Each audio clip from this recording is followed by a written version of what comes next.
Hey guys, Jordy here for Cinecom.net and welcome back to Copycat Friday. This week we were inspired by Leo Tierney, who put himself into a spaceship using Unreal Engine. He used a television as a background. We are going to work with a green screen, however. We're going to key ourselves out and then place ourselves inside our own custom-made spaceship, which we're also going to show you guys how that is done. And finally, record the scene using some handheld motion, which we can simply use our iPhone with. It's going to be a very awesome episode, guys. So without further ado, let's get flying.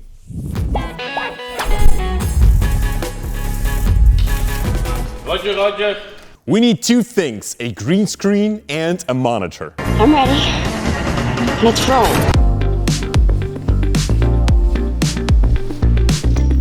Das ist Dukes, gib mir ne Mom.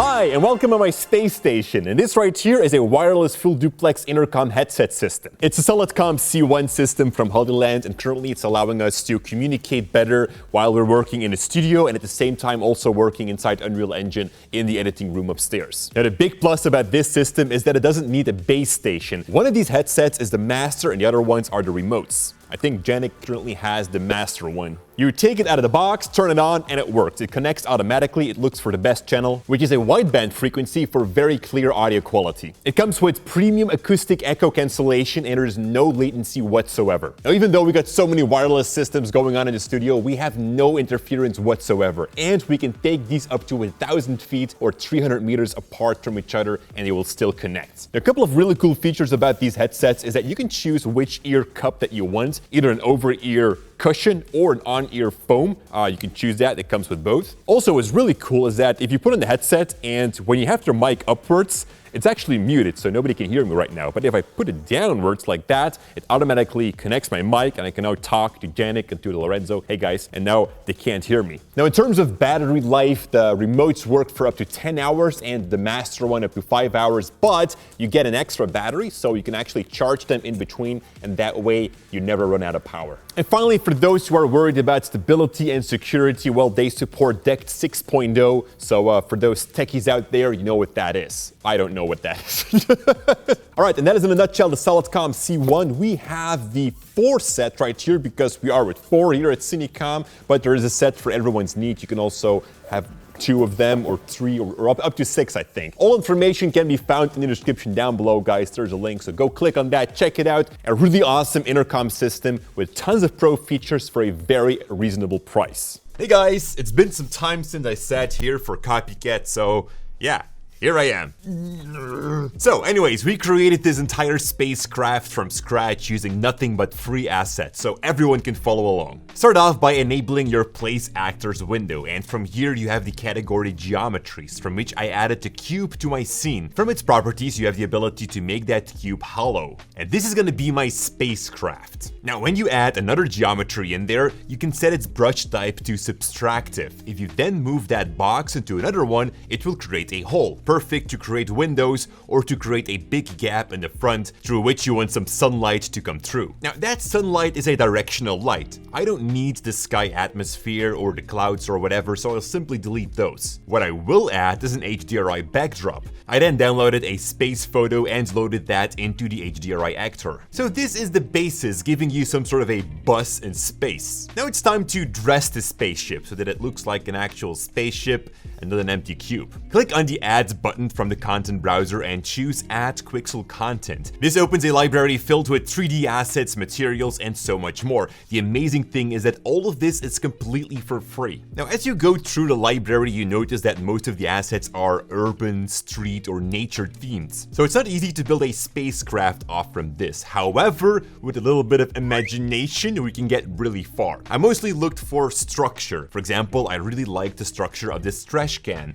and so I downloaded it, added the asset to my project, dragged it into my scene. I scaled up the trash can and positioned it as the ceiling. I duplicated that trash can by holding down the Alt key as you drag it, and so I puzzled the ceiling together. Nobody will notice that these are trash cans. Well, no, you do, because you know it. But if you didn't know it, you get what I mean. So now you know.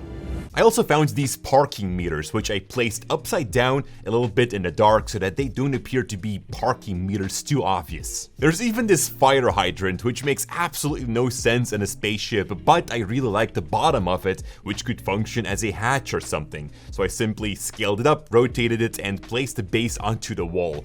And now I have this hydrant sticking out of the ship. Well, don't worry, it's perfectly safe. Pipes are a great way to add depth, and you can find some really cool modular pipes in the Quixel library, but also simple poles. I connect them together, and although these yellow poles didn't really match up, they do sit in the background, so nobody will notice. If you know that you're gonna shoot from a certain angle, there's no need to give any sense to your spacecraft. As long as it looks good from that specific camera angle, it's fine.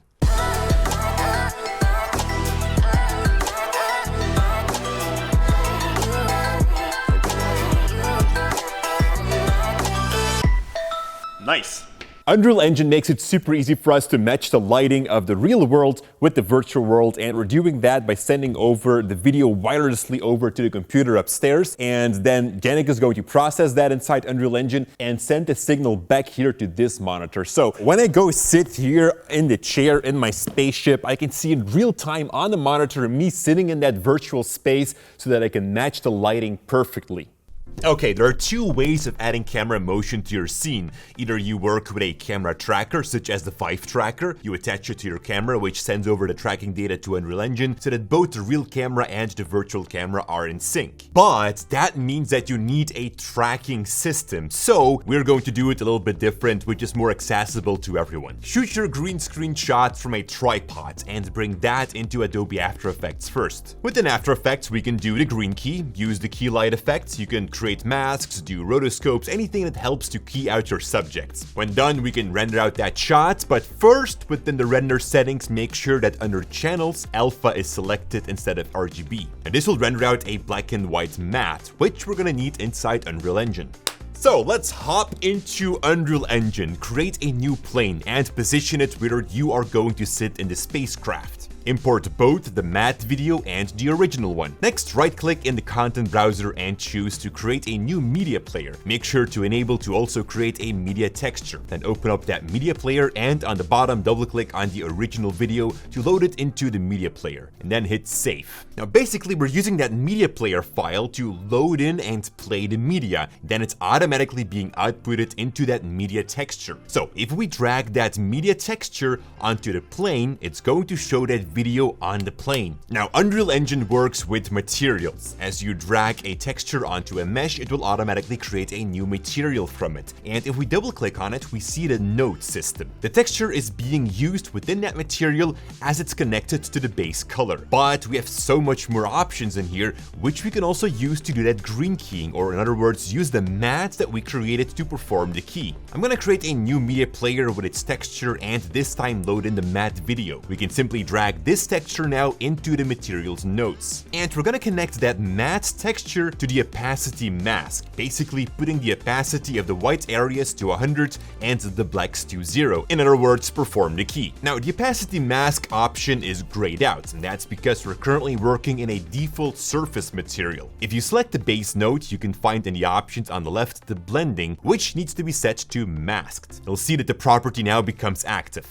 Alright, hit save and the keying should work. You have yourself inside the spaceship. Good work, Captain. Now, unfortunately, we're not finished yet. You see, when we go into the simulate mode, the video stops playing. This is important because when we're going to render out the video, it's going to go through that simulation mode as well. So let's fix that. We're gonna have to tell Unreal Engine that when it goes into simulation mode, that it needs to open those media players in the background. Now, to do that, right-click in the content browser and choose Blueprint class and select Game Mode Base. This is a type of blueprint that we can insert in the simulation or in the game mode. On the left side, you'll see variables. Click on the plus to create a new one and call it something like Media Player Original, and then change the type to Media Player. You can search for that Object Reference. Create another variable and call this one Media Player Matte or something, and change the type to Media Player Object Reference as well. Now drag these two variables into the event graph and choose the get function as you want to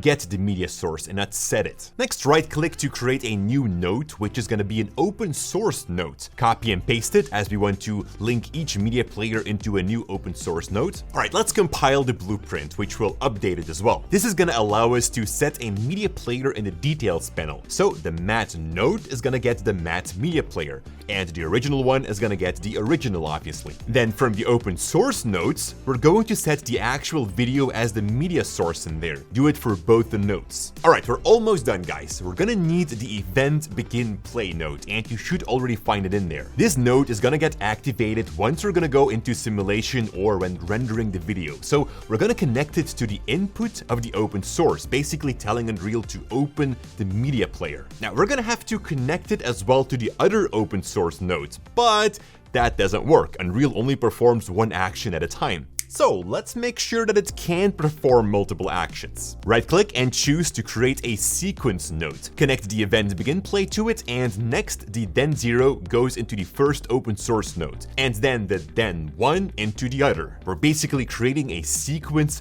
of actions. And that's it. Compile, save, and close the blueprint. The final step is to tell Unreal to use our blueprint. You see, because right now it just sits in a content browser. It's not being used anywhere. So go over to the window menu and choose World Settings. From here, you'll find the Game Mode Override property. From the drop-down menu, you can find now your own created level blueprint. Select that, and when we now hit Simulate, that blueprint is being loaded into the engine and our green keying is working. Now, if you like, you can create a camera actor and render it out as a movie, but a static shot like that is gonna be pretty boring. We have a 3D space, so let's add some camera motion. Now we could manually place a whole bunch of keyframes or record a real-time movement. Let's do that. Go to the menu, Window, Cinematics, Take Recorder. This tool allows us to record any changes in real time, which will create the keyframes for us. You know, things like motion capture suits, camera tracking, facial motion tracking, and all that kind of stuff is being done right in here. And the great thing is that we can actually use our iPhone as a camera tracker. Install the free app VCam on it, and the first thing we'll ask is the IP address of your computer, so type that in. In Unreal Engine, go over to Window, Virtual Production, Lifelink. Click on Source, Message Bus Source, and your iPhone should appear in here. It's now connected to the engine. Next up, go to the Add menu on top, Virtual Production, Virtual Camera 2 Actor. Now this camera has a component within called VCam. With that selected, we can enable Virtual Camera, and then under Lifelink Subject, choose the iPhone. Finally, scroll down until you see Output from which you want to make it active. You can now tap Connect on the iPhone, and it will take over control of the virtual camera. How cool is that? And now it's just a simple matter of adding the virtual camera into the take recorder. Click on Simulate as we want the video to play, and then hit record in the take recorder. You can now use your iPhone as a handheld camera and move around in the scene. When done, hit the stop button, and under the folder Cinematics Takes, you can find back the level sequence in which the recording has been done. And your space adventure movie is now complete and ready to be exported. Hey ho, Captain Jack speaking from the Black Pearl space station for Houston. Do you copy? This is Houston, I copy. Hello there. Can you bring me back to the railroad track, please? Thank you. Left, right, left, performing action. Oh, by the way, a little off topic, but I found some human feces in my bed. Can you look into that? Thank you. Sure. Houston, I think that we got hit by some space debris. Can you check what kind of space debris that is? Don't worry, it shouldn't hurt. Makes sense. Jack, leave the Jack alone. Okay.